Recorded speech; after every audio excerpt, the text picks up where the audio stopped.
Yo, welcome back to the channel, everybody. Like I said, if you hit that noti bell, you know that we about to get into this DoorDash, GrubHub, and Uber video from the same channel, More Perfect Union. Yeah, so let's jump right into it. Food delivery feels a lot more luxurious than it used to. Not because the food's gotten any better or the experience or anything really. It's just all gotten a lot more expensive. I put this order together on a delivery app and it came out to $36 with tip. But I'm a consistent guy. I usually order the same thing when I get Chinese food. So I went to my email and looked through some old receipts and saw that in 2019, the same exact order was only $19.27, $26 with inflation. We all know that ordering on the app has made things more expensive. But why? Look at all these fees. Service fee, okay, that makes sense. They're providing a service. Delivery, but then what's delivery fee? And this one irks me the most, the New York courier fee, which Uber defines as offsetting new minimum wage laws. Minimum wage laws that the companies that make these apps lobbied to kill. It's almost like they're hiding the real reasons costs are so inflated by blaming being forced to give their drivers living wages. The real culprits for making food delivery worse and more expensive are a handful of massive, billionaire-funded corporations. And that is when it turns into the pile of shit. That is the final stage of enshittification. And don't tell me I don't need to use these apps. Many restaurants no longer employ in-house delivery workers. And Uber and DoorDash have seized a duopoly on 96% of the on-demand food delivery service business. They've used that market power to convince us that we needed them to replace a system that was actually working just fine. That scam has made them immensely profitable. Uber's delivery business. But see, the thing is, UberEats, DoorDash, GrubHub, stuff like that, it really showed people what was out there in their area if they weren't already aware of it. And it also gave those shops the ability to get more customers because of the same reason. So, I'll say that GrubHub, DoorDash, all of that stuff was kind of a pivotal step that was going to eventually happen given technology. It's just how long are they going to get away with overcharging you? They're essentially just, listen, it's already kind of been known that when you order delivery, you're essentially already signifying to the restaurant either A, you don't have the time to come get the food that you're buying from them, or B, you're just too lazy to come and get it. So, yeah, you have to pay. You're going to pay the delivery fee. You're going to have to tip the driver because they're giving you the service, essentially. That was the service fee back in the day. You tip the driver. You already had to pay the delivery fee. And then some places paid their driver, tipped their driver from the delivery fee. And then, some places just take that whole delivery fee. But it's also a dicey business being a delivery driver for food, which is another avenue I was about to take, and I'm glad I didn't. So let's continue on with the video. Made $1.5 billion last year. That's a 173% increase from the year before. And DoorDash pulls in a ludicrous 49% margin on delivery. It's middleman capitalism, where a transaction that used to look like this, I'm gonna order us some pizza. From where? From Sal's. now looks like this. And food delivery is just one example of how billionaire middlemen are taking your money and giving you nothing in return. Do you remember these ads from when the early iPhones came out? If you want to check snow conditions on the mountain, there's an app for that. If you want to check how many calories are in... Does this make me old? God damn. I'm only 32, man. I slightly remember the entire iPhone ad when it came out. Not like play by play, but I remember when the ad came out. Like, damn, don't come for me. Don't come for me. Leave me alone. In your lunch, there's an app for that. Yep, there's an app for just about anything. That catchy slogan symbolized a promise. Whatever you need, there's an app for it. The examples in the ad were for things that were handy to have a new tool for. And the transactions were simple. Either the apps cost $1 or a couple of bucks, other than the infamous I'm Rich app, which cost $1,000 and did nothing, or charged some subscription fee. But importantly, that was the original. That was the original banana app. What was that shit that they just recently did? It was like the banana painting that was at some art show or whatever, some exhibit, where it was literally a fucking banana just taped to a wall. So there's a game out there where you literally buy a virtual banana, and there's different skins for it and shit like that or whatever, I believe. And essentially the whole bit is you sell your banana or you collect them all to build up your banana and sell it. Some shit like that. But yeah, that's a weird topic I would love to dive into on another day. Not today, but on another day. most of what the apps did just existed on your phone. Existing web retailers like Amazon slowly began introducing apps, but there weren't many apps that provided real-life services for money. Even up through the early 2000s, food delivery was still the domain of Chinese, pizza, and diners. Restaurants saw delivery as an extra table, like as if the delivery guy were just another waiter getting paid a wage plus tips. And a lot of restaurants didn't offer delivery because it simply wasn't economical. Seamless Web, a company that originally just placed large restaurant orders for workplaces, pivoted to individual customers and became seamless. And when Kevin dropped that fucking chili, oh my god. Oh my god. I was like, bruh, you got the oven mitts. What was this, like the 4th, 5th year or whatever? Like, you didn't already did this before, right? So it's like you should already be acclimated to how to do this. Be careful with how you walk. Don't rush. Watch your steps. God, that was a mess. Literally. GrubHub launched with a bucket of venture capital money. These apps just connected users with the restaurant, who still used their own delivery guy. And Seamless and GrubHub charged the restaurants fees of 15 to 25% and let restaurants charge whatever they want for delivery. Restaurants were pretty happy with this deal because of the volume, so it made it worth it to have a full-time delivery guy. And customers were happy because they had access to a whole new range of restaurants. Exactly what I was just saying. I mean, I'm watching these videos for the first time, and I'm literally saying what this man's saying. It's like, it was a GrubHub, DoorDash, UberEats. It was a pivotal step in dining history. It went from, okay, we caveman, we gotta go hunt and gather the food. Now we're in an age where we literally point click, I want this, order now, 30 minutes or less type shit. Like, we have really advanced as a civilization from, cavemen. And if we are allowed to continue living on this planet for eons to come, who knows what will happen. In 2008 and 2009, a few tech millionaires came together with an idea.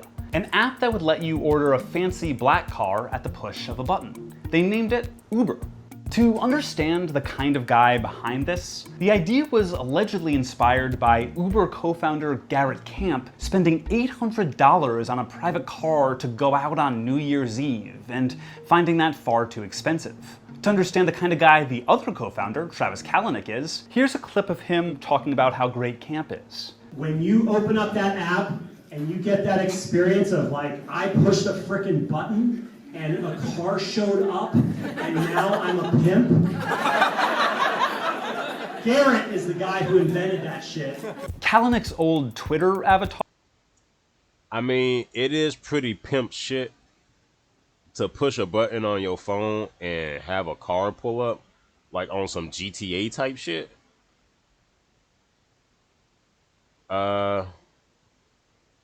Just don't take that shit to the head. Was the cover of Ayn Rand's Atlas Shrugged because he, quote, likes architecture. But everyone knows that's not what people read Ayn Rand for. That's like watching The Sopranos because you like pasta. 45 seconds, stir it up real nice. At the same event like as the pasta, pimp right? quote, about 2 years after the launch of Uber, Kalanick made their goal clear: to dominate and replace public and shared transportation. Uber would not be where it is today if it weren't for a very special entity, the SFMTA. That's the San Francisco Municipal Transportation Agency. Uber started as an SF exclusive, providing black cars that cost around 1.5 times a normal cab. In the next few years, Uber saw a ton of investment from venture capital funds and traditional investors. This huge influx of cash allowed them to do a simple trick: make Uber rides really cheap. Do you remember that, when an Uber was cheaper than a cab? The cheap cars let Uber dominate the market.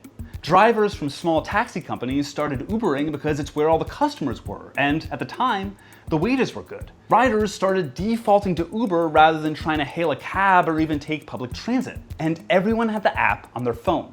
Uber had seized the market, and they had their eyes on another market: food delivery in 2014.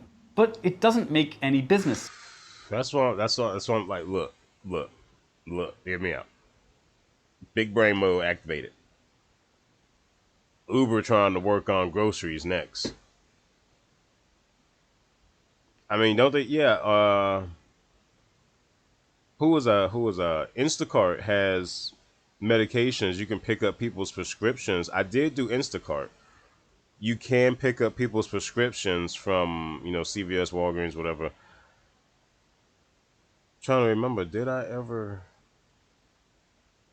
I don't remember doing that at all, because I believe I had to take a separate, test for that, and I just waited to take the test and then never took the fucking test. Like, I always had it in the back of my mind, like, oh yeah, that's something that I'm gonna do, and then when I get back to Instacarting, and then I just never got back to Instacarting. It's like I just got tired of shopping for other people. Like, me personally, I hate people telling me what to do. Like, I hear that when people want to be their own boss and everything. Like, oh, I don't like people telling me what to do. I don't like people telling me what to do. And I think that goes more so in the fact of them telling me down to the fact what to pick up for them, shopping wise, where to go to deliver it. Yeah. Don't even know the person. So if I know you, I don't mind. But this is on some, you don't know me, I don't know you. I'm providing a service to you.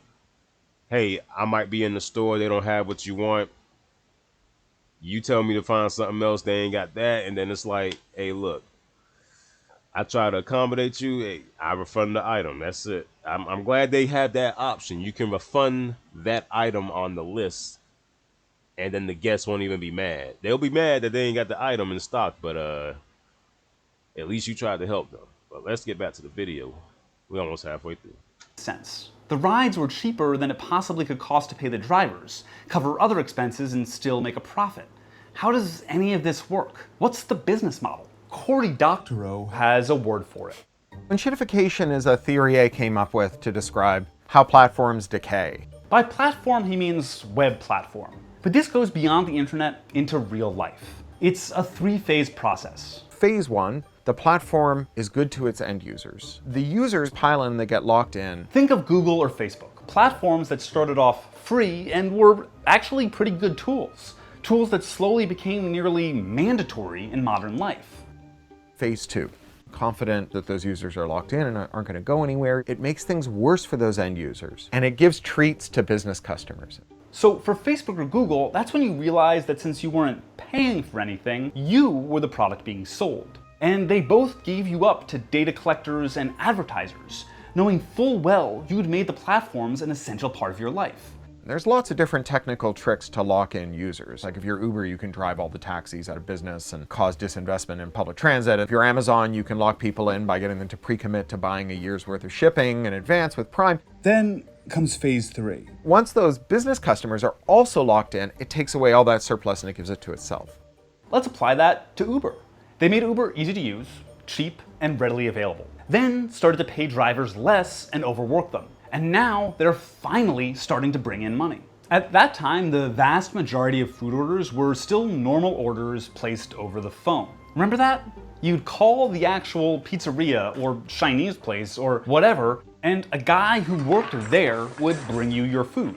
You'd pay him for the food, tip him, and no billionaire middleman was involved. It made sense. But the delivery companies decided to destroy that. Seamless and GrubHub told restaurants their menu prices had to be the same online and in store, so the restaurants couldn't make customers absorb the commission, but also making it so the customer thought delivery apps were cost effective, eliminating whatever competitive advantage that direct ordering had.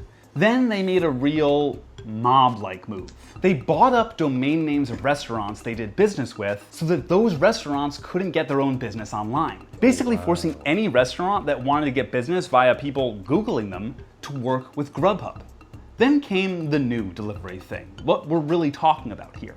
UberEats and DoorDash. GrubHub was restaurants using their own drivers, but UberEats and DoorDash were something new. They had their own gig workers, contractors with no benefits, responsible for their own vehicles, fuel, insurance, going to the restaurants, picking up the orders, and delivering them to customers. And UberEats had the power of scale. Everyone had Uber on their phones already. And they just applied the strategy they did originally with cars, making everything impossibly cheap. They had this surplus, right? They had a ton of money from the capital markets, and they gave it to us, people who wanted to eat dinner. They heavily discounted the food that we got. They paid the restaurants full price, but they charged us less than they were paying. Well, that's a pretty good deal, right? And if that's all they ever did, hell, I'm all for it, right? Let Peter Thiel buy me dinner every night from now until the end of time. No, because that dastardly white smile, you gonna get bent over at the end of the night. I'm telling you, he bought you dinner, Jimmy boy. I done bought you 13 roasted turkeys. It's time for some ass. No, I'm not. No. I will pay my meal full price. Let me get my money, and let me pay for my food. I don't need no man paying half my. No, I'm good on that. I'm good on that, man. No, I had to pause on the damn teeth clean, didn't I? God damn, why? God, why? God, why? They wanted you hooked, so when they raised prices, you'd keep using their service. Once they'd used their venture capital cash to gain market share, they jacked up prices. Now, most people go to Uber or DoorDash first if they want to order food, meaning restaurants are beholden to the apps too, otherwise no one will order from them. Uber charges restaurants huge fees to be listed on the app, and it's a tiered service, so the more the restaurant pays, the better visibility they have on the app. Hold the fucking phone. You pay 15% fee. You pay 30% fee for the. Oh, I mean they still making it out with the lion's share, but fool. 6% fee, 6% across the board. Premium. Maximize your sales. This is the best fit for businesses that want to stand out and reach more new customers. Of course, we're only going to take 30%. I mean, that's not 50, which is fucking great. You keep 70% of your profit from the order, but 30%. It's kind of big, especially on a slow day. Meaning when you search Thai food, the top results aren't the highest rated, closest, or anything like that. They're who pays the most. And Uber pushes this marketing service on all of the restaurants, meaning if every Thai restaurant buys the same tier, it becomes meaningless. They're all equal no matter how much they pay. The only entity that wins is UberEats. Everybody gets screwed by the platform in the two-sided market. And unlike Seamless and GrubHub, menu prices on UberEats are often higher in-app than direct from the restaurant, because UberEats encourages this to restaurants to offset fees. They openly recommend it. Generally, a middleman, like a distributor, only makes money once. They buy something and sell it to someone else for a profit.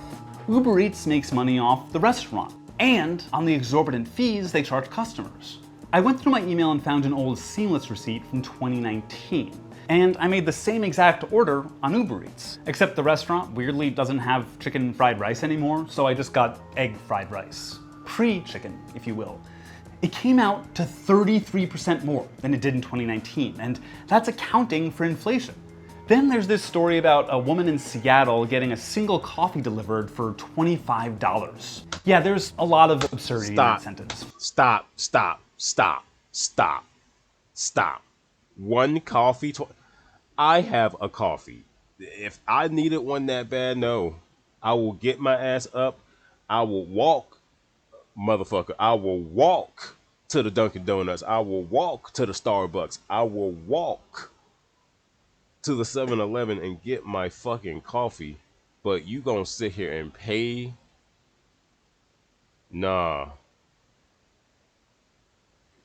Because that coffee is going to be gone before lunchtime hit. And you going to tell me that you done spent double-digit dollars, $26 on one coffee? Oh, you balling. Get me one too. Get me one too. From the price to the very act of getting a single cup of coffee delivered. This especially bothered me because this was in an article alleging that the high fees were entirely due to new laws in Seattle ensuring delivery workers a fair wage. But it makes sense customers would blame the minimum wage. The delivery apps tell you to. Seattle customers, like New York customers, see regulatory fees for operating expenses, often explicitly blaming requirements put in place to guarantee a minimum hourly pay. The apps could just roll these costs into the existing fees and never tell us what it's for, but they want you to blame the wage laws. In Seattle, the $25 coffee article came during a debate to roll back minimum wage protections. That's a clear attempt by Uber and DoorDash to affect public opinion on the law. Imagine the app had an executive pay fee or a shareholder dividends fee, explaining the real reason you had to pay an extra $6 was to directly hand it to a venture capital billionaire who just really wanted it. I posted this line about the $25 coffee on Twitter without thinking too much about it, dunking on the customer for being upset about the price. It's an easy villain to paint, a lazy, privileged person complaining that the servant she hired to bring her a single coffee is making too much money. But she's not really the villain. In the greater class battle, she's on the same side as the driver against the venture capital billionaires. It's almost a meme, the guilt you feel when you order UberEats when you see all the fees attached. But it's okay to want convenience. Corey was adamant about this after I joked about the $25 coffee on our call. There's nothing wrong with wanting something that's more convenient, right? Like, I don't think it's a sin to not want to spend your money, and I don't think it's a sin to not want to have to work extra hard to get through your day. The problem is that there's like a false promise, and that Hold on, we got an airplane going over here. Let me pull it back just in case. I don't know if the sound really hit it too bad. On our call. There's nothing wrong with wanting something that's more convenient, right? Like, I don't think it's a sin to not want to spend your money, and I don't think it's a sin to not want to have to work extra hard to get through your day. The problem is that there's like a false promise, and that false promise then uses investor capital to crowd out the actual viable systems. People expect convenience today because Silicon Valley billionaires created a false promise of a more convenient world that is affordable. But really, they just set up a system to funnel more of your money to themselves. Innovation is good, and it's okay to make money off of innovation. But what these people are doing is finding parts of everyday life that are working just fine and forcing themselves in as middlemen to transfer even greater wealth to themselves. They did it to dating. The rise of dating apps made it harder to meet people in person because the apps became the new status quo. And now most of these apps charge exorbitant fees. And I'm gonna just say the fact that the apps became the status quo. Now nobody wants to use the fucking apps now. Meaning that you had to be forced back into the wild to, wild encounter Pokemon, find your match type shit, because you don't know if you're talking to a bot or not on the phone. So, yeah. dating apps was just fucking crazy. Not even worth the time, not worth the money. Because that shit, you would look at the shit and it's like, well, obviously the paid version is going to be better. You pay, and then it's like, well, I'm still not really getting the matches, and then the matches I am getting is from people that's out of the damn fucking state and shit. So, well, out of the zip code. So, come on now. To be useful at all. And they're doing it to healthcare, like those bogus telehealth companies where the founders end up in prison. Or these networks that do nothing but connect you to doctors to rip off you and your insurance provider. Or this doctor in a box. Or streaming apps where access to content is easy but prices keep going up and creator wages keep going down. Or meditation and prayer apps that are basically adding a middleman to you just sitting quietly and thinking. They want you to pay to. Which is why I never downloaded any meditation or prayer apps, because it's like, if I want to connect with God, I'm going to connect with God. If I want to connect to my higher self and my ancestors, I'm going to connect to my higher self and my ancestors. God, my back is working me. I need to put my TENS unit on. But, because I always thought about it like getting a little, a meditating app or whatever, but it's like, why do I need a fucking app to help me meditate? Because if I'm supposed to be meditating, that's me detaching from my electronics and everything. So why would I need to essentially have something tethering me back to this world? Fuck out of here with that shit. Access your own mind. We've built a supposedly utopian tech economy around the same issues that plagued all of previous industry. The Apple II Plus went on shelves the year Ronald Reagan hit the campaign trail for his first presidential run, right? These are two factors that have grown up at the same time.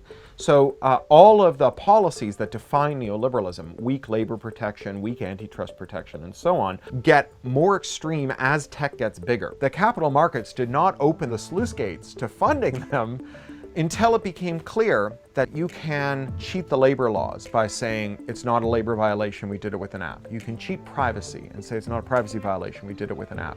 You can cheat consumer rights and say it's not a rip-off, it's not a bait and switch, we did it with an app. And what are they really even providing? It comes down to two things: supposedly innovative technology and scale. But now that innovation is broadly available, anyone could build a simple app like Uber's or DoorDash's, so it's just about scale. It doesn't have to be this way. Without us, from which the venture capital billionaires derive value, they have nothing. Order directly from restaurants that will let you. Get pickup from the ones that won't.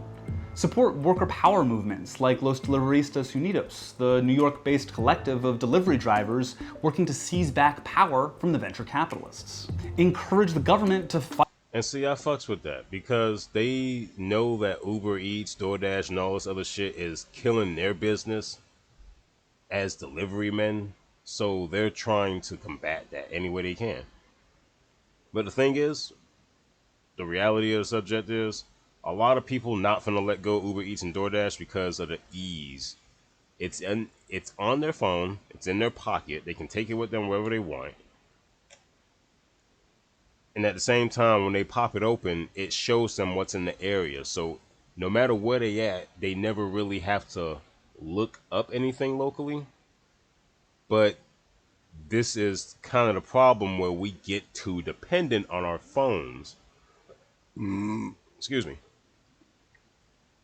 You travel somewhere, you go somewhere, and you don't know the food places that are around. Ask somebody. Ask the person that brought you there, your friend, family member. Look it up on Google. If that's what you're going to go on your phone for, don't just specifically hit up Uber Eats. Or, hell, if anything, yes, still use Uber Eats as a guide. Open up the restaurants that are nearby, look at what they have, make your order, write it down or whatever, screenshot it, and then boom, hit them up, call them up. Hey, I want to get this. Bum, bum, bum, bum, bum, bum. Price gonna be different than on Uber Eats because you know they're gonna charge you delivery fee and all that other bullshit. But yeah, you'll even probably even have more money to get some egg rolls or whatever, you know. So yeah, we almost done with this. Let's wrap it up. Another minute. Fight app monopolies like Lena Khan's FTC. And don't believe the apps when they try to turn us against each other. When you see a driver minimum wage fee, don't blame the driver. Blame the executives and venture capitalists whose fees show up nowhere on your receipt. Thank you so much for watching, and if you want to support more journalism like this, please don't forget to like and subscribe. And if there's another example of corporate greed or anything like that that you want us to take a look at, let us know in the comments. For sure, for sure. Definitely finna drop this link in the description. Y'all know I always drop the link in the description. Y'all know I keep y'all laced up. We all stay laced up. I'm subscribed too over here. I put the noti bell on. Yeah. I'm here. Drop like on that. I'm gonna get that other video too and put the like button. But yeah, DoorDash, GrubHub. I mean, it's a pivotal step in technology with dining history, but you know, it's also fucking us with fees and shit. So let me know in the comments what you think about that. And I got about one more in me before I wrap up this editing, or should I say recording for the day. I want to look at some movie trailers, so let's get to that. Appreciate you for stopping by. Definitely hit that sub and that noti bell like I just did for more perfect union. Excuse me. This frap is really getting me gassy. Burpy. Really burpy. But anyway, appreciate y'all for stopping by. Much love. TGV out. I love you.